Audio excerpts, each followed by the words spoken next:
வணக்கம் மக்களே. நடிகர் திலகம் சிவாஜி கணேசனை பிடிக்கும்னா நம்ம சேனலை சப்ஸ்கிரைப் பண்ணிக்கோங்க. தோல்விகளை தகர்த்துட்டு 50 வருஷமாக ராஜாவாக இருந்தது எப்படி? நடிகர் சிவாஜி கணேசனோட ஓப்பன் டாக்கை பற்றி தான் இந்த வீடியோவில் நம்ம விரிவாக பார்க்கலாம். பாங்க. தமிழ் திரையுலகத்தோட ஒரு சகாப்தமான நம்ம நடிகர் திலகம் சிவாஜி கணேசன் தான். பராசக்தி படத்துலேருந்து தொடங்கி படையப்பா வரைக்கும் அவர் பண்ணாத சாதனையே இல்லைன்னு சொல்லலாம். ஆனால் 50 வருஷமாக ஒருத்தரால் அந்த உச்சத்திலே எப்படி இருக்க முடிஞ்சுது? அவரோட சக்ஸஸோட சீக்ரெட்டு தான் என்ன? நடிகர் சிவாஜி சார் ஒரு நேர்காணலில் தன்னோட சினிமாவோட கரியரை பற்றியும் இந்த வெற்றிக்கு பின்னாடி இருக்கிற நிறைய ரகசியங்களை பற்றியும் ரொம்ப அழகாக சொல்லியிருக்காங்க. அதை நம்ம ரொம்ப விரிவாக இந்த வீடியோவில் பார்க்கலாம். சிவாஜி சார் சொன்ன முதல் விஷயம் என்ன தெரியுமா? அர்ப்பணிப்பு. இன்றைக்கி இருக்கிற காலகட்டத்தில் நிறைய பேர் ஒரு படத்தை முடிச்சுட்டு அடுத்த படத்துக்காக ஓடிடுறாங்க.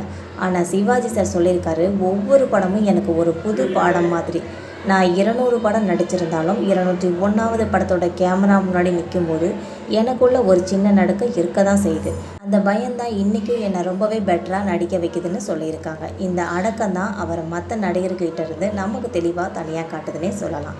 அடுத்ததாக அவர் முக்கியமாக சொன்னது இயக்குனரோட நடிகர். சிவாஜி கணேசன் ஒரு மிகப்பெரிய லெஜண்ட். அவரால் ஒரு சீனை எப்படியோ மாற்ற முடியும். ஆனால் அவர் சொல்லியிருக்காங்க, டைரக்டர் என்ன நினைக்கிறாரோ, அவரோட கண்ணில் என்ன தெரியுதோ அதை அப்படியே திரையில் கொண்டு வரது தான் ஒரு நல்ல நடிகனுக்கு அழகுன்னு.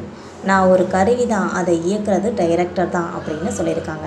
எவ்வளவு பெரிய ஜாம்பவானாக இருந்தாலும் அந்த டென்ஷனுக்கு அவர் கொடுத்த மரியாதை தான் அவரோட வெற்றியோட மிகப்பெரிய ரகசியம்னு சொல்லியிருக்காங்க. மூணாவதாக சொன்னது, சினிமாவில் ஏற்ற இறக்கங்கிறது ரொம்ப சகஜமான ஒரு விஷயம்.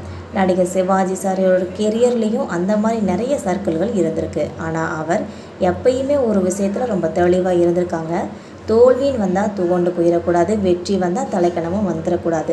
ஷூட்டிங் ஸ்பாட்டுக்கு சரியான நேரத்துக்கு வர்றது மட்டும் இல்லாமல் மற்ற கலைஞர்களை மதிக்கிறதுன்னு சொல்லி அவர் கடைபிடிச்ச அந்த ஒழுக்கமான நிறைய விஷயங்கள் தான் இன்றைக்கும் அவரோட பேரை சொல்லிக்கிட்டே இருக்க வச்சிருக்குன்னு தெளிவாக சொல்லியிருக்காங்க.